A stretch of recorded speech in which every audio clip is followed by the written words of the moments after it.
The views expressed on the Nova Society are those of the panelists and guests and do not necessarily reflect the views or opinions of the Phoenix Research Institute or any institution which any panel member is associated. Welcome back to the Nova Society. I'm your host, Dr. Brooklyn Ann Weldon, and I'm here with my panel, Dr. Scott Gershwer and Dr. Mark Bount. Today we will be answering listener emails, and this is our time for answering questions about American reaction to some of Trump's proposed policies. And today we have a question from Rachel, who lives in Albany, New York.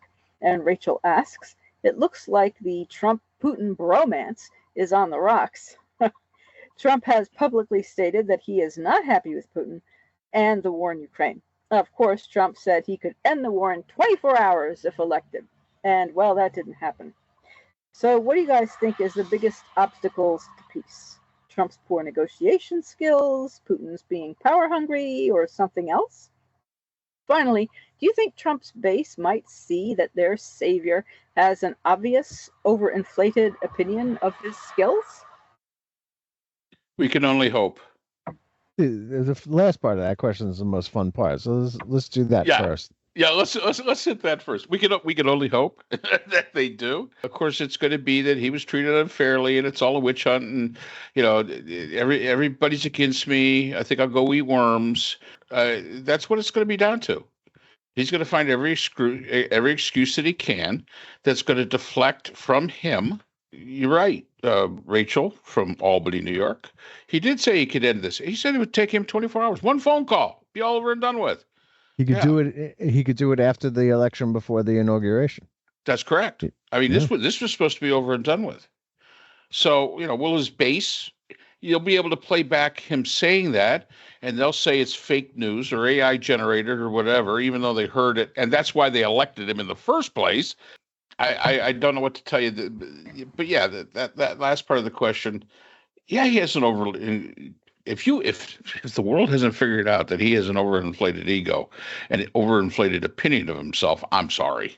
You've been living under a rock. I mean, that's Donald J. Trump, and it has always been. So. Yeah, well, he certainly does have like a God complex, which to me is indicative of a mental illness, abnormality, psychological disorder.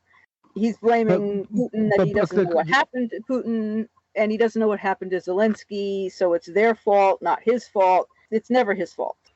Well, okay. I mean, the part of the question we're trying to answer right now is about his base. What are they going to, are they going to catch on that A, he doesn't know what he's talking about, and B, he's not really the sort of alpha male that they keep picturing in their heads whenever they post AI generated pictures of Trump as Rambo, or Trump as General Washington, or Trump as MacArthur, striding through the water as he returns to the beachhead, sitting on a stallion or whatever it was. No, of course they won't.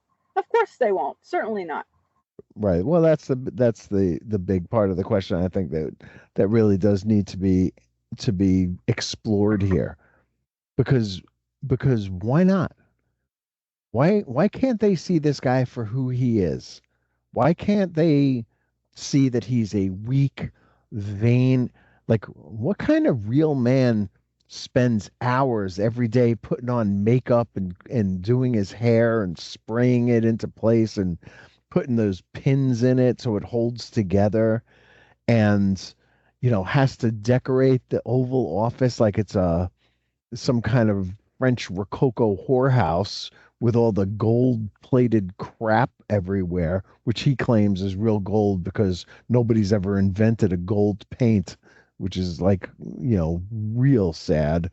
I don't like. That's what I think we really need to explore here.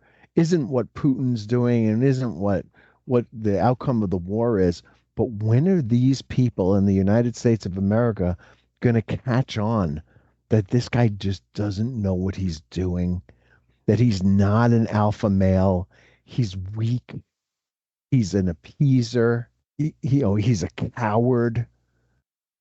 all that. That's the part that just blows my mind that they can't catch on yet. Yeah, I Well, mean, Vlad, occult and magical stop. thinking. Do you remember Huh? that? Vlad, it was like 2 weeks ago.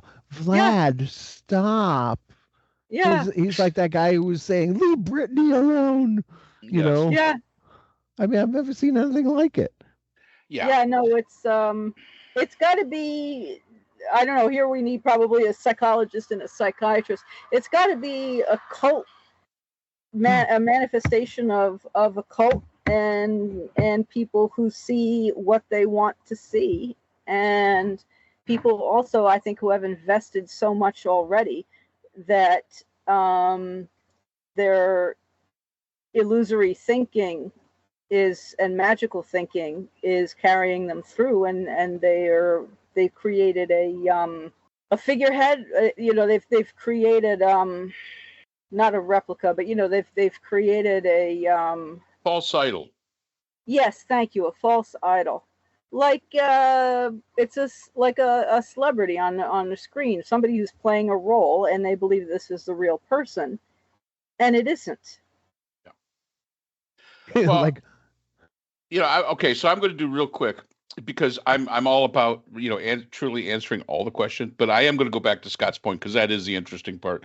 Uh, Bromance, there really was never a bromance. That was all in Trump's mind, and Putin let him think that there was a bromance. So it shows that again, Trump's an idiot.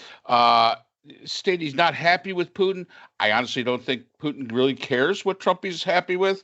So I mean, again, Trumpy Trump can be Trumpy Trump. And I think that Putin knows that Trump's out of his league, and that this is a no contest. Again, you're right. He did say he would end the war in 24 hours if elected. Take one phone call. Well, that didn't happen. Exactly right, Rachel. It did not. Biggest obstacles. I think they're all big obstacles. Trump is a poor negotiator. He does not. He has no idea what he's doing, as Scott has pointed out. Putin is power hungry. Yes, there's no doubt about that. Is there something else? I don't think so. I think that's probably enough to, be the impetus to continue this on. And thank God for Zelensky, who still is the one adult in the room who says, "No, you can't have my country, and I'm going to stand up to it." When it comes to his base, I, you know what? How to break a call? I don't know. Again, they're going to paint this all as somebody else's fault. And it's just like we said this. I said this once before a few weeks ago when Elon Musk agreed to be the head of Doge. Elon Musk, you're supposed to be a smart guy. And if you don't understand that when Doge goes bad, he's going to turn around and blame you. Because that's his MO. That's what he does. And the only other question I have is, and Trump and Scott is quite right about the Oval Office. How do you know about this French whorehouse place, Scott? How do you know that's what they look like? I seen it in the You movies. thought that was going to get by me, but no. I have to ask. How do you know so much about what these things look like? Well, there's a great, I forget where I saw. I think it was in New York Times about the Rococo movement in Yep. Louis the 14th's France or whatever it was, and how they needed all these like gold plated everything, with the flourishes and the flowers and all kinds of stuff like that. And I saw a picture of Trump sitting with the South African prime minister in the White House, and I was like, man, like he just keeps adding more and more to it. It's the craziest looking room I've ever seen at this point. Well, it's like Mel Brooks said, "It's great to be king." Yeah, it's good to be the king, right? Yeah, but like, what is going on here? I don't know. I don't. I mean, but it's kind of funny. Those of us of that age that we could look back at some of these old movies, and we see so many parallels into this. Mel Brooks' History of the World. He was the King Louis, had all the gold and all that stuff. Right. I love the peasants. Yeah, exactly. Jump the Queen. I mean, it's just. I mean, we look at this and we say, "Oh my gosh, this reality has come. We're living this reality." And God, that's scary. And look here, I got to tell something to our listeners, if you're out there. if you're still out there. The three of us have PhDs in conflict analysis and resolution.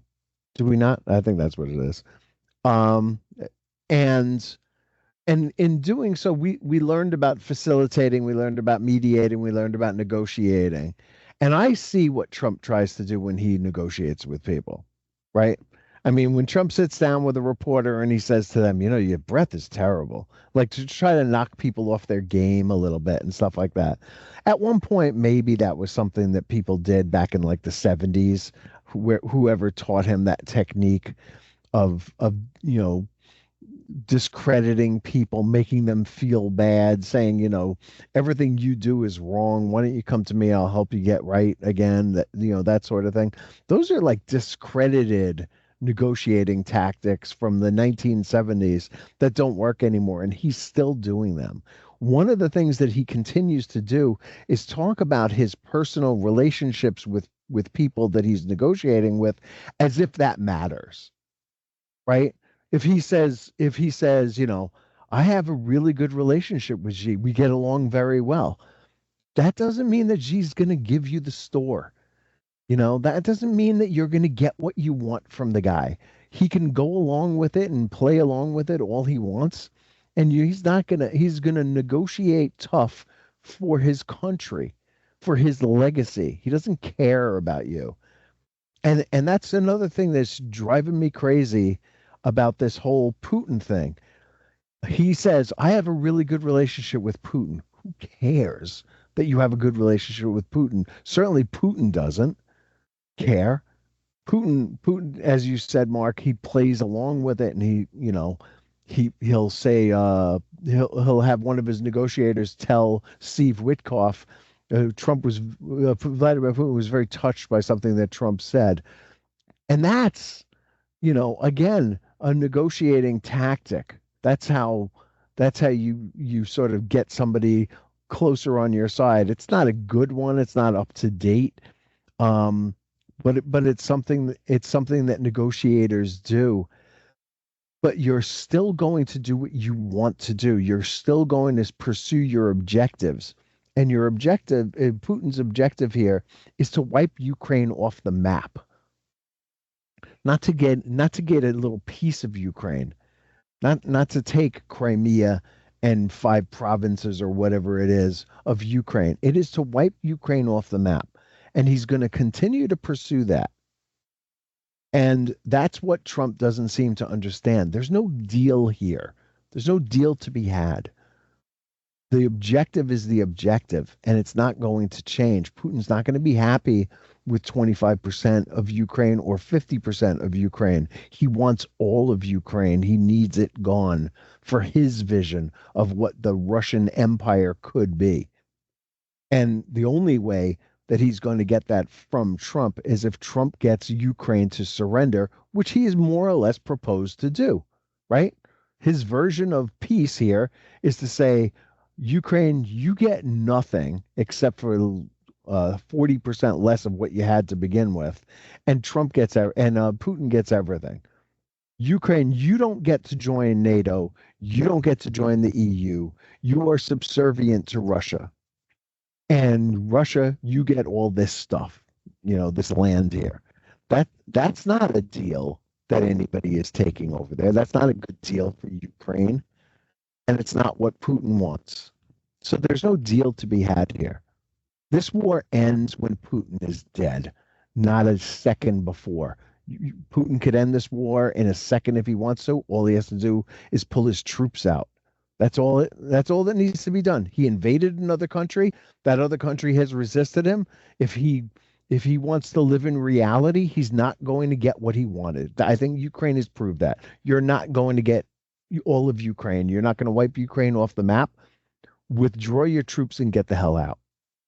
And Ukraine, and if Trump wants to do something positive for the world, what he needs to do is he needs to rearm Ukraine. I think the congressman from Nebraska, Don Bacon, said this really eloquently the other day. He said, rearm Ukraine, provide them with the intelligence they need, take off the gloves and allow them to strike inside Russia, and punch Putin hard in the nose, and that will be how the best outcome of this whole thing can occur, and that we can help it occur. Yeah, and the last time, I think it was Putin. Putin spoke with Trump? Putin was at a school. At either that or it was Putin speaking with Witkoff. I'm not sure with whom Putin was speaking, but it was somebody, either Trump or Witkoff. Putin was at a school in oblast. An oblast is like a region, like a province or a state away from Moscow. And Putin didn't even clear his schedule. He didn't bother. He just simply stood there in the school and talked on the phone. And that, I mean, something like that shows how unimportant the phone call was to him. He does not, as both Mark and Scott have said, Putin doesn't care. He never cared. And Trump has fallen for it.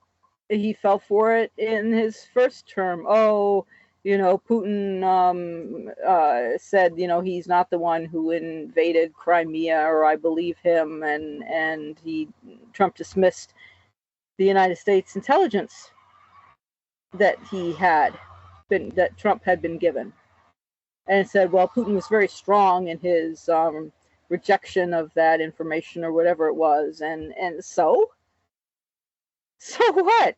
But for Trump, he's like slathering Putin's shoes and licking the bottoms of Putin's shoes, and it's disgusting. And Trump has no idea he's being laughed at, and now he's getting all angry, saying that Putin is he doesn't know what's wrong with Putin and whatnot, and the only comment from I believe it's Dmitry Peskov is that Trump is emotionally overwhelmed. And everyone gets emotionally overwhelmed. So they don't even care about what Trump said. Nobody cares. Right. I mean, 2 hours, I think it was, after their phone call, the drone attack was on, So Trump goes out and says, yeah, I think we're close to getting a peace deal here. And then Putin sends the drones into Ukraine, and the largest attack yet. He doesn't know what he's dealing with. And that's the bottom line. Yeah, and he still hasn't done anything. And Putin still says that he wants to normalize relations or have a good trading relationship with the United States. And I know that, and I know this session has gone over long, but just one more point to make. There is no doubt in my mind that he would sell out Taiwan in a second, if there was anything in it for him at all. So we'll maybe Trump? Save that for another time. Trump, yeah, absolutely. Oh, definitely. Selling out Taiwan. Definitely. And the other point to add to that, just so that we don't forget, Scott, there's a part of Guyana that Venezuela has been interested in for some time, and I forget what the little piece is called. Recently, I don't know, in the last 2 years, the last 6 months, fairly recently, something like 11 billion gallons of oil was found offshore on this piece of land. And now Venezuela, of course, is trying to claim that. And Trump is I don't know if Trump is being buddy-buddy with is it Maduro in Venezuela? But I can see that something like that is going to be to Trump's advantage now, to cozy up to Venezuela and try to get some of that oil, and that Guyana, of course, is not going to stand a chance, and that Venezuela is going to potentially, with Trump's at least acquiescence or silence, to simply take what it wants, and Trump won't do anything about it. Right. Well, and that's another case of Venezuela is a big nation, 28 million people. Guyana, a country of less than 1 million people, and a disputed province. How's that going to work out? Yep. And Trump will probably want something from that too.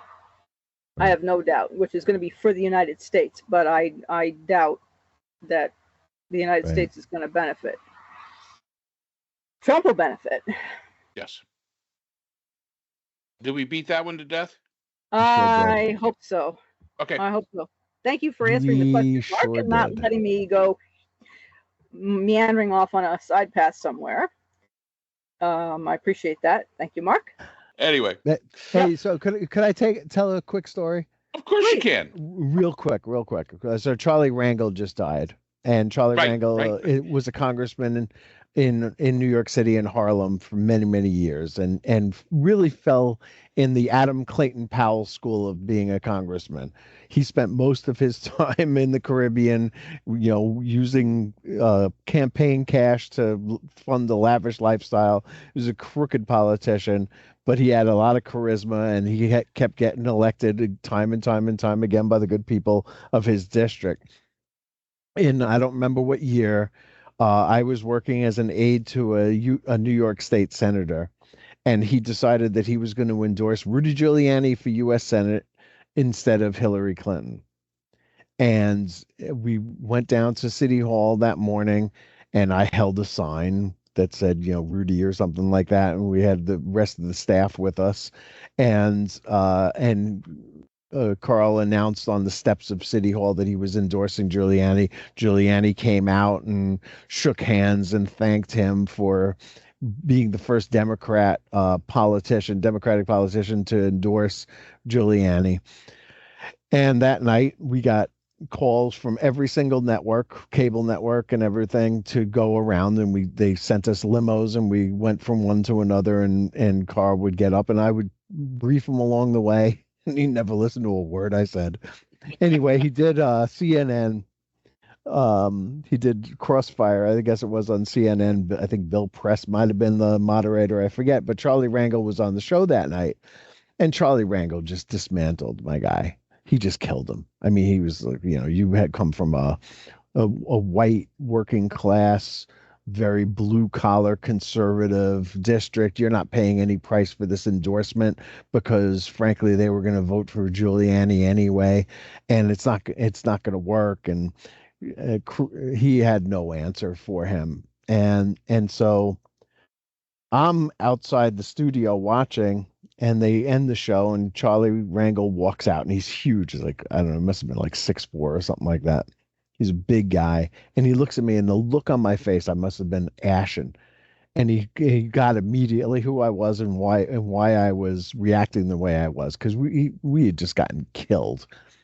And he comes over to me, and he puts his hand on the side of my face. It's like his hand is as big as a catcher's mitt. And he puts his hand on, and he says in that voice of his, "Don't worry, young man. Don't you know that politics is just showbiz for ugly people?" And he walked away. That's a great story. That is an absolutely great story. Been a fan of the man ever since. I mean, not his politics, but just as a charismatic dude, man. He had it. Yeah. Oh yeah, I remember being from the upstate of New York. Charlie Rangel was always in the news, and he had that raspy voice, and yeah, he was something. R.I.P. Yep. All right, Brooke. Alrighty, so thank you to Rachel for your question from Albany. Thank you to everyone, as always, for listening and for spending some of your time with us as we laugh. For all you do. Go on, Buck. Go on. Just you being you out there. Oh my God, I'm tired. Yeah, well, whatever we're going to say. So thank you to everybody. We'll see you. How about we just do? And that's the way it was. Right. And now you know the rest of the story. And now you know the rest of the story. That's Sign good. off. Or we could do like they did on what was it, Newsmax? Even when I'm wrong, I'm right. I didn't say that. That's not me. No, that wouldn't be anything that I would say. The end has got to be something that I would say, and I don't know what I would say. Like we don't know what we're talking about, but we do talk. That's correct. That sounds good. That's right. Yeah, some people without brains do an awful lot of talking. Yes. Yeah, we do talk. So thank you to everyone. We'll see you again next time on the Nova Society. Take care. The Nova Society is a production of Nova Society Media, a division of the Phoenix Research Institute. We'd like to thank our production partners, Buzzsprout, who hosts the Nova Society, Audacity, our editing partners, Apple iTunes, the largest source of podcasts and music on the internet, Spotify, the most popular platform for the Nova Society, and iHeartRadio, your source for all things music and podcasting. The Nova Society is available on all of these and other quality platforms listed in our description. We'd also like to thank all of our listeners. Without your support, the Nova Society would not be possible. If you have a question or comment, we can be reached at nova.society.podcast@gmail.com. So for Dr. Brooklyn Ann Weldon, Dr. Scott Gershwer, and all of our production partners here at the Nova Society, I'm Dr. Mark Bound. Remember, the true power in society is knowledge. Thanks for listening, and we will see you again next time. Hi, everyone. This is JJ, the co-founder of Good Pods. If you haven't heard of it yet, Good Pods is like Goodreads or Instagram, but for podcasts. It's new, it's social, it's different, and it's growing really fast. There are more than 2 million podcasts, and we know that it is impossible to figure out what to listen to. On Good Pods, you follow your friends and podcasters to see what they like. That is the #1 way to discover new shows and episodes. You can find Good Pods on the web or download the app. Happy listening!